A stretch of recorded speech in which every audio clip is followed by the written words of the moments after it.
والله ወደ 4 ሳምንት ጁምዓ ሳይሰግዱ እያሳለፉ ነው። መፍትሄው ምንድነው ትላለህ? ውድ ተመልካቾቻችን ስለ አክሱም ሙስሊሞች ለመንገደኞች ጥያቄ እናቀርባለን። ተከታተሉን። ዛሬ ደግሞ በጣም አስደሳች የሆነ ቆይታ ይኖረናል ብለን ተስፋ እናደርጋለን። አብራችሁን ቆዩ።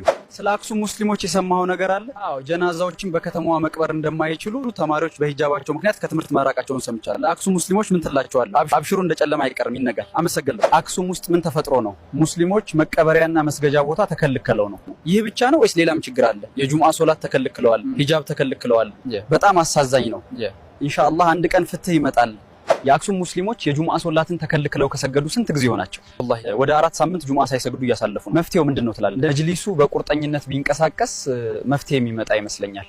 እስኪ ስለ የአክሱም ሙስሊሞች የተወሰነ ነገር በለ። የአክሱም ሙስሊሞች በዚህ ሁሉ መከራ ውስጥ ሆነው እንኳን ለዲናቸው ያላቸው ጽናት በጣም ደስ ይለኛል። ሙስሊም ላልሆኑ ወገኖቻችን ምን መልእክት አለ? ወገኖቻችን ሆይ ለሰብአዊነት ኑሩ። ሀገር የጋራችን እንጂ የአንድ እምነት አገልጋይ አይደለችም። ባካችሁ ለሰው ልጅ ክብር ቅድሚያ ስጡና በአንድነት በሰላም እንኑር። ለአክሱም ሙስሊሞች ድምጽ የምትሆኑት ለምንድን ነው? እስላማዊ ወንድሞቻችን ስለሆኑና ሰብአዊነት ስለሚሰማን ነው። ለኢትዮጵያ ህዝብ ምን መልእክት አለ? ለህዝቡ ያለኝ መልእክት መፍትሄ እስኪመጣ ድረስ ድምጽ ማሰማታችሁን ቀጥሉ። አመሰግናለሁ። ለአክሱም ሙስሊሞች ድምጽ ምን ሆነው እስከመቼ ነው?